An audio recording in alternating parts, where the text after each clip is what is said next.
고종의 승부수 헤이그 특사 이준의 순국과 대한제국 몰락. 1907년 네덜란드 헤이그. 3명의 조선 사신이 만국평화회의장 문 앞에 섰습니다. 하지만 문은 굳게 닫혀 있었습니다.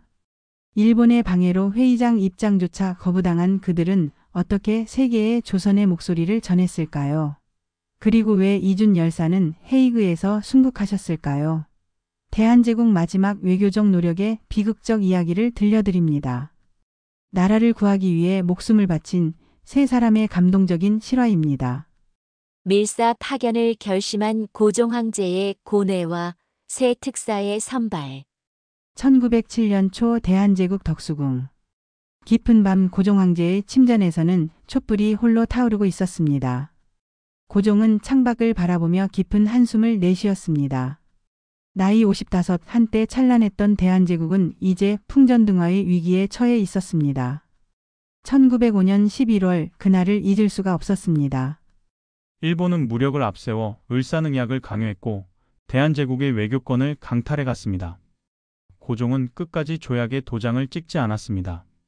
그러나 일본은 대신들을 협박하고 위협하여 강제로 조약을 체결했습니다. 그날 이후 고종의 밤은 편안한 적이 없었습니다. 짐이 동의하지 않은 조약이 어찌 효력이 있단 말인가. 고종은 책상 위에 놓인 문서를 바라보았습니다. 네덜란드 헤이그에서 열릴 만국평화회의에 대한 보고서였습니다. 세계 각국의 대표들이 모여 평화를 논의하는 자리. 이것이 대한제국의 마지막 기회일지도 몰랐습니다. 폐하, 아직 주무시지 못하셨습니까? 측근 신하가 조심스럽게 들어왔습니다. 고종은 깊은 눈빛으로 신하를 바라보았습니다. 잠이 오지 않는다. 이 나라의 운명을 생각하면 눈을 감을 수가 없구나. 일본의 군대가 우리를 둘러싸고 있고 세계는 침묵하고 있다. 이를 어찌하면 좋겠는가? 고종은 결심을 굳혔습니다. 헤이그 평화회의에 밀사를 파견하여 을사늑약의 부당함을 알리고 대한제국의 주권 회복을 호소하기로 한 것입니다. 특사를 보내야겠다. 극비리에 추진하여 일본이 알지 못하게 해야 한다. 며칠 후 고종은 신뢰할 수 있는 세 사람을 불렀습니다. 첫 번째는 이상설이었습니다. 전 참판으로 학식이 높고 외국어에 능통했습니다. 특히 러시아어와 영어를 잘했고 국제 정세에 밝았습니다. 이미 러시아 블라디보스토크에서 독립운동을 하고 있던 그는 고종의 밀서를 받고 특사로 선발되었습니다. 두 번째는 이준이었습니다. 나이 45으로 평양 출신의 법관이었습니다. 정의감이 강하고 애국심이 뜨거운 인물이었습니다. 을사늑약 체결 소식을 듣고 통곡했으며 나라를 위해 무엇이든 하겠다고 다짐했던 사람이었습니다. 세 번째는 이휘종이었습니다. 전 러시아 주재 공사관의 서기관을 지낸 인물로 러시아어에 능통하고 외교 경험이 풍부했습니다. 경들을 이 자리에 부른 이유를 알 것이요. 고종의 목소리는 떨렸지만 단호했습니다. 폐하 명을 받들겠습니다. 세 사람은 무릎을 꿇고 절을 올렸습니다. 경들에게 중대한 임무를 부여하고자 하오. 헤이그 만국평화회의에 가서 을사늑약의 무효를 선언하고 대한제국의 주권을 회복하기 위해 각국의 도움을 청하시오. 고종은 세 사람에게 친서를 건넸습니다. 그 친서에는 을사늑약이 강압에 의한 것이며 무효라는 내용과 대한제국의 독립을 인정해달라는 호소문이 담겨 있었습니다. 이 일은 극비어야 하오.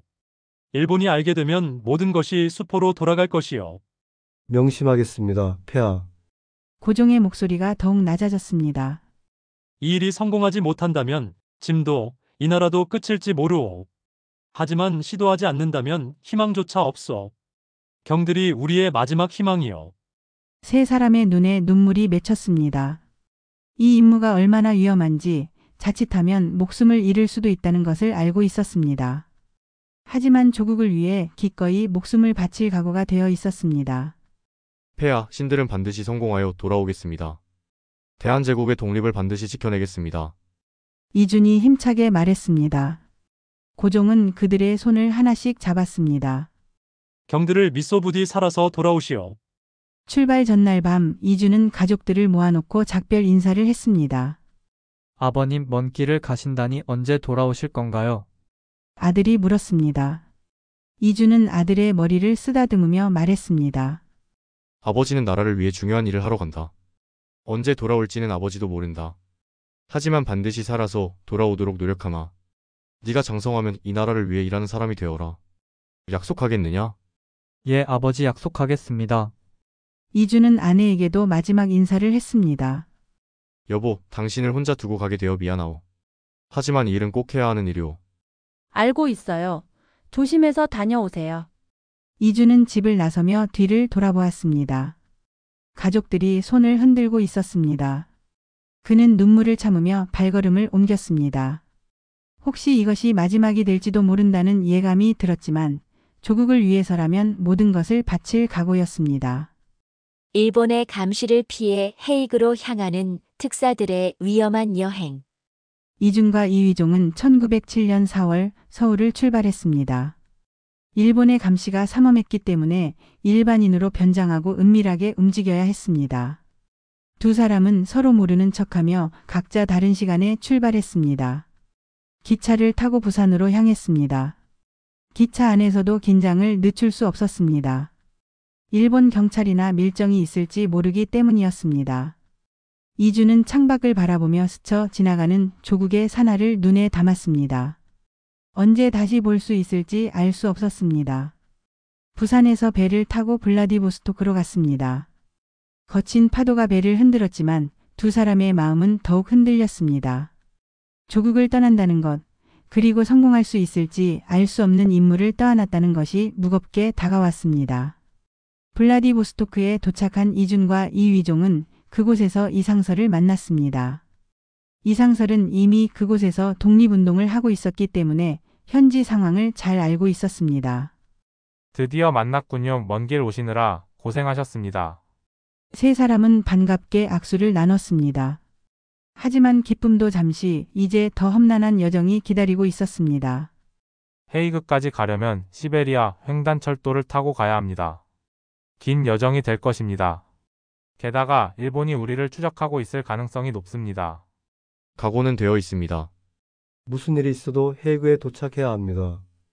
세 사람은 시베리아 횡단철도에 올랐습니다.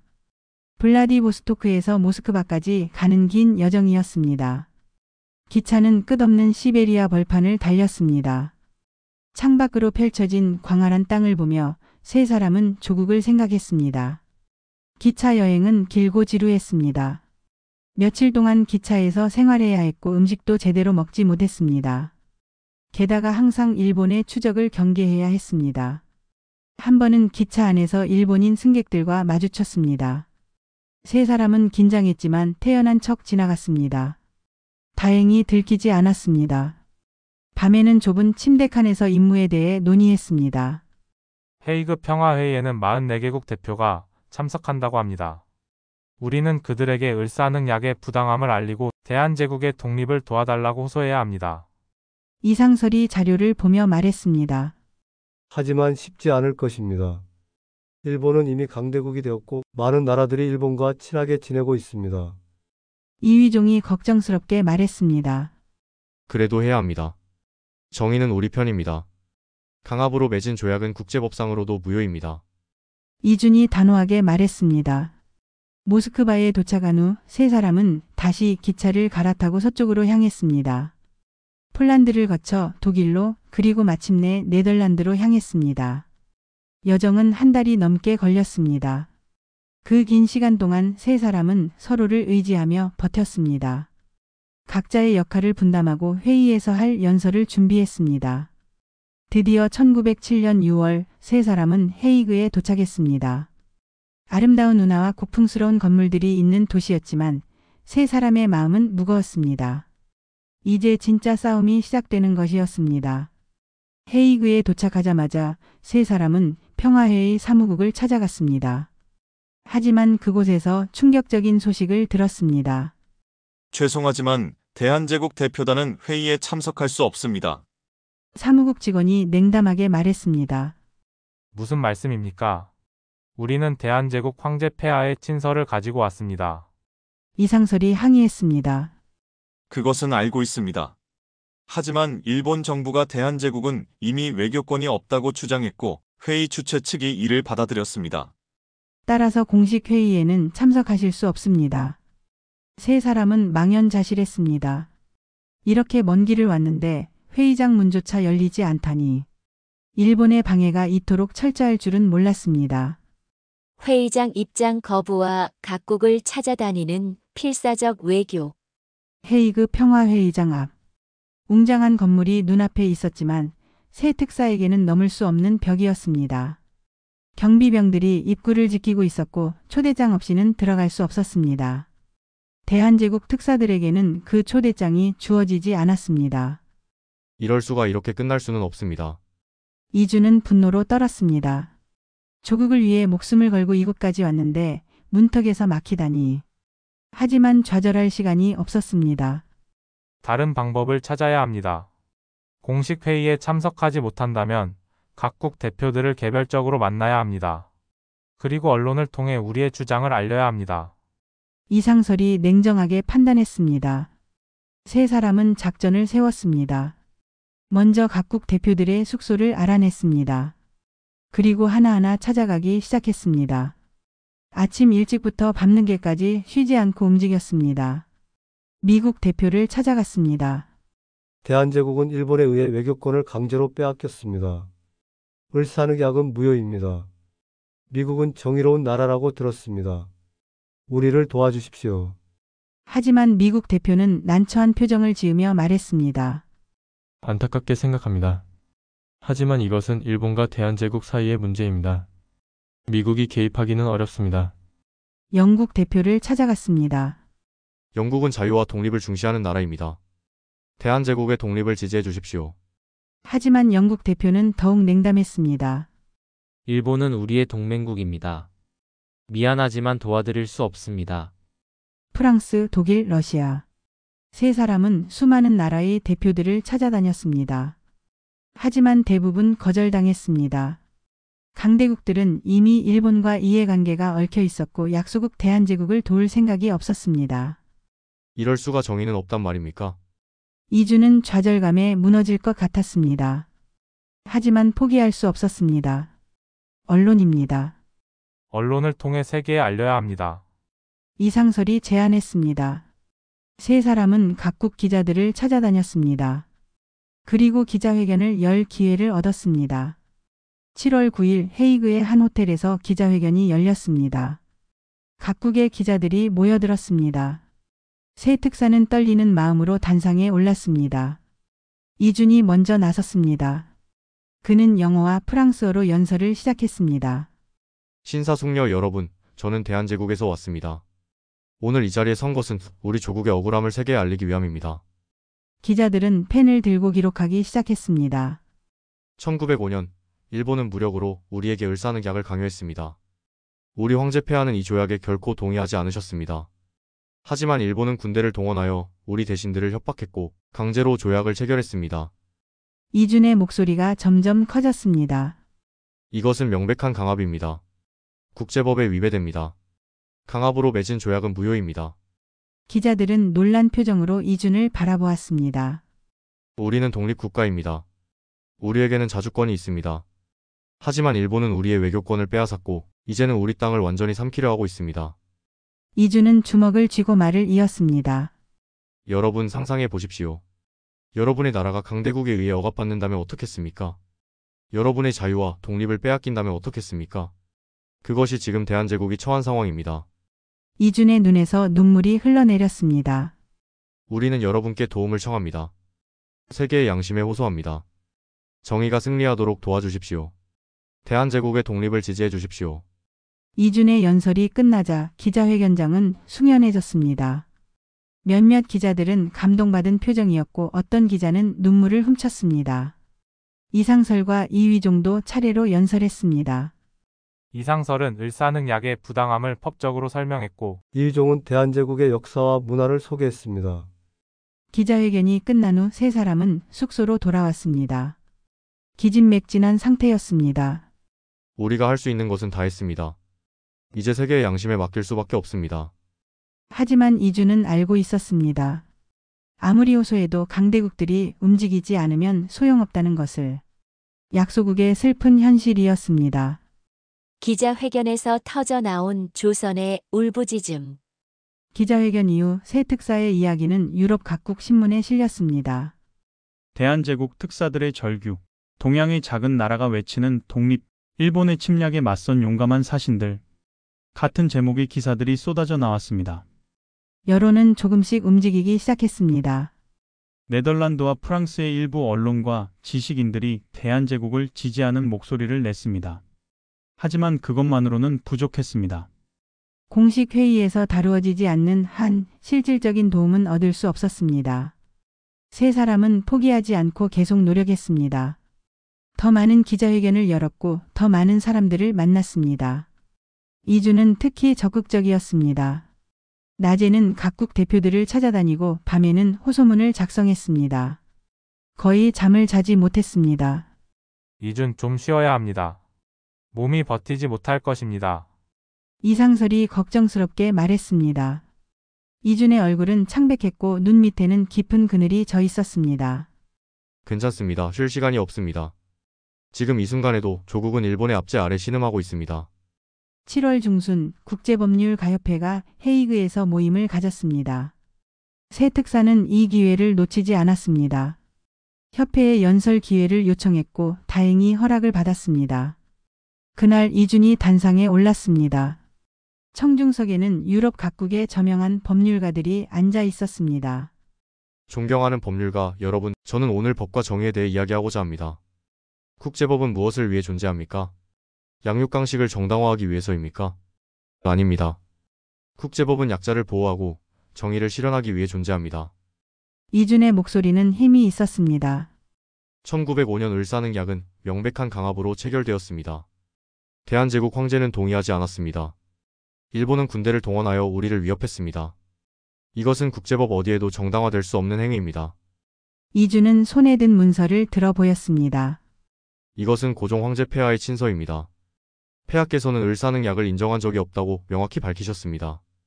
황제의 동의 없이 체결된 조약이 어떻게 효력을 가질 수 있습니까? 청중들이 고개를 끄덕이는 모습이 보였습니다. 대한제국은 5천년의 역사를 가진 자랑스러운 나라입니다. 우리에게는 찬란한 문화가 있고 위대한 전통이 있습니다. 하지만 지금 우리는 멸망의 위기에 처해 있습니다. 이준의 눈에서 눈물이 흘러내렸습니다. 저는 여러분께 간청합니다. 법의 이름으로, 정의의 이름으로, 인류의 양심의 이름으로 호소합니다. 대한제국을 도와주십시오. 연설이 끝나자 기립박수가 터져 나왔습니다. 여러 법률가들이 이준에게 다가왔습니다. 정말 감동적인 연설이었습니다. 당신의 나라를 위한 헌신의 경의를 표합니다. 이준은 희망을 느꼈습니다. 하지만 며칠 후 충격적인 소식이 들려왔습니다. 일본이 헤이그 특사 파견을 빌미로 고종 황제에게 퇴위를 강요하고 있다는 것이었습니다. 폐하를 퇴위시키려 한다고? 이준은 분노로 떨었습니다. 이것은 자신들 때문에 일어난 일이었습니다. 나라를 구하려 했던 일이 오히려 황제를 위험에 빠뜨렸습니다. 이준 열사의 죽음과 동료들의 비통함. 7월 말 이준의 건강은 급격히 악화되었습니다. 연일 계속된 과로와 스트레스, 그리고 조국에 대한 걱정이 그의 몸을 망가뜨렸습니다. 이준, 정신 차리시오. 이상설이 쓰러진 이준을 부축했습니다. 이준의 얼굴은 창백했고 식은땀을 흘리고 있었습니다. 네덜란드 의사가 급히 달려왔습니다. 진찰루 의사는 심각한 표정을 지었습니다. 이분은 극심한 과로 상태입니다. 당장 입원해서 치료를 받아야 합니다. 하지만 이준은 입원을 거부했습니다. 아직 할 일이 남았습니다. 폐하께서 위험에 처하셨는데 어떻게 누워있을 수 있습니까? 이준 몸을 돌봐야 합니다. 이러다가는 정말 큰일 납니다. 하지만 이준은 듣지 않았습니다. 그는 침대에서 일어나 다시 책상 앞에 앉았습니다. 펜을 들어 고종 황제께 올리는 상소문을 쓰기 시작했습니다. 폐하, 신들의 무능함을 용서하소서. 신들은 헤이그에서 최선을 다했으나 강대국들의 벽을 넘지 못했습니다. 펜을 쥔 손이 떨렸습니다. 글씨가 흐트러졌지만 이준은 계속 썼습니다. 며칠 후 더욱 충격적인 소식이 들려왔습니다. 고종 황제가 결국 일본의 압력에 못 이겨 퇴위하셨다는 것이었습니다. 폐하께서 퇴위하셨다. 이준은 그 소식을 듣고 무너졌습니다. 가슴이 찢어지는 것 같았습니다. 이것은 모두 제 잘못입니다. 제가 무능해서, 제가 나라를 구하지 못해서. 이주는 바닥에 무릎을 꿇고 통곡했습니다.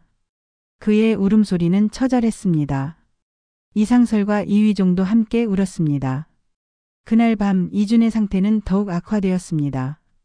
고열에 시달렸고 가슴 통증을 호소했습니다. 심장이 매우 약해져 있습니다. 극심한 스트레스와 과로로 인한 것 같습니다. 위험합니다. 의사의 진단은 절망적이었습니다. 이준은 침대에 누워 가쁜 숨을 몰아쉬었습니다. 이준 버티시오. 우리가 함께 조국으로 돌아가야 하지 않소. 형님, 저는 이제 다 끝난 것 같습니다. 아직 끝나지 않았소. 우리의 노력이 헛되지 않을 것이오. 이준은 눈을 감았습니다. 그의 머릿속에는 조국의 모습이 떠올랐습니다. 아름다운 금수강산 사랑하는 가족들. 폐하 용서하소서. 신이 무능하여 나라를 구하지 못했습니다. 1907년 7월 14일 새벽 이준은 헤이그에서 숨을 거두었습니다. 나이 45이었습니다. 조국을 떠난 지 불과 석 달 만이었습니다. 이준. 이상설이 이준의 몸을 흔들었지만 대답이 없었습니다. 이휘종은 이준의 손을 잡고 통곡했습니다. 네덜란드 신문들은 이준의 죽음을 대서특필했습니다. 대한제국 특사, 조국을 위해 순국하다. 독립을 위해 싸우다 쓰러진 용감한 사신. 이준의 장례식이 헤이그에서 열렸습니다. 많은 네덜란드 사람들이 조문을 왔습니다. 그들은 이준의 희생에 감동받았고 대한제국의 비극에 동정을 표했습니다. 고종 강제 퇴위와 남은 특사들의 독립운동. 이준의 죽음 이후 이상설과 이휘종은 더욱 비통해졌습니다. 동지를 잃었을 뿐만 아니라 조국의 상황은 날로 악화되고 있었습니다. 우리는 어떻게 해야 합니까? 이휘종이 절망적으로 물었습니다. 포기할 수 없습니다. 이준 동지가 목숨을 바쳤는데 우리가 여기서 그만둘 수는 없습니다. 두 사람은 계속해서 유럽 각국을 돌아다니며 대한제국의 독립을 호소했습니다. 하지만 현실은 냉혹했습니다. 점점 더 많은 나라들이 일본의 대한제국 지배를 기정사실로 받아들이고 있었습니다. 1907년 말 일본은 대한제국의 군대마저 해산시켰습니다. 이 소식을 들은 두 사람은 망연자실했습니다. 군대마저 없어지면 일본에 저항할 방법이 없습니다. 아닙니다. 우리 민족이 살아있는 한 독립의 희망은 사라지지 않습니다. 이상설은 새로운 결심을 했습니다. 유럽에서의 외교적 노력이 실패했다면 다른 방법을 찾아야 했습니다. 그는 러시아로 가서 독립운동 기지를 만들기로 했습니다. 1908년 이상설은 러시아 블라디보스토크로 갔습니다. 그곳에서 그는 한인 동포들과 함께 독립운동을 이어갔습니다. 학교를 세워 젊은이들을 교육했고 독립군을 양성하기 위해 노력했습니다. 이휘종은 미국으로 건너갔습니다. 그곳에서 재미 한인들과 함께 독립운동을 펼쳤습니다. 하지만 1910년 최악의 소식이 들려왔습니다. 일본이 대한제국을 완전히 병합했다는 것이었습니다. 나라가 망했다. 이상설은 기절할 뻔했습니다. 하지만 그는 포기하지 않았습니다. 나라는 망했지만 민족은 살아있습니다. 우리는 계속 싸워야 합니다. 이상설은 죽는 날까지 독립운동을 계속했습니다. 1917년 그는 러시아에서 눈을 감았습니다.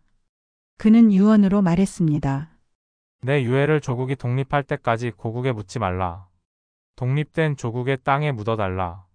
이휘종도 평생을 독립운동에 바쳤습니다. 1921년 그도 미국에서 세상을 떠났습니다. 헤이그 특사의 노력은 당시에는 실패로 끝난 것처럼 보였습니다. 하지만 그들의 희생은 헛되지 않았습니다. 그들의 용기와 헌신은 후대 독립운동가들에게 큰 영감을 주었습니다. 그리고 마침내 1945년 대한민국은 광복을 맞이했습니다.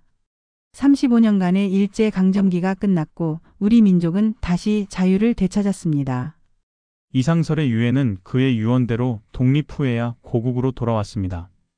1948년 대한민국이 수립된 후에야 조국 땅에 묻혔습니다. 이준 열사는 헤이그에서 순국했지만 그의 정신은 영원히 살아 있습니다. 헤이그에는 지금도 이준 열사의 기념비가 세워져 있습니다. 매년 7월 14일이면 그곳에서 추모식이 열립니다.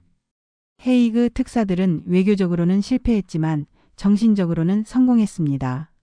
그들은 온 세계에 대한민국의 독립의지를 알렸습니다. 그들은 약소국도 정의를 위해 싸울 수 있다는 것을 보여주었습니다. 오늘날 우리가 자유롭게 살 수 있는 것은 헤이그 특사들과 같은 수많은 독립운동가들의 희생 덕분입니다. 그들의 헌신을 잊지 않고 그들이 지키려 했던 이 나라를 더욱 발전시키는 것이 우리의 의무입니다. 여러분, 오늘 들려드린 헤이그 특사 이야기는 어떠셨나요? 1907년 이준, 이상설, 이휘종 세 분은 목숨을 걸고 세계의 대한제국의 독립을 호소했습니다. 비록 당시에는 성공하지 못했지만 그들의 용기와 희생은 후대 독립운동의 큰 밑거름이 되었습니다. 특히 이준 열사는 과로와 비통함으로 헤이그에서 순국하셨습니다. 45세의 젊은 나이였습니다. 그의 마지막 말은 나라를 구하지 못해 죄송합니다 였다고 합니다.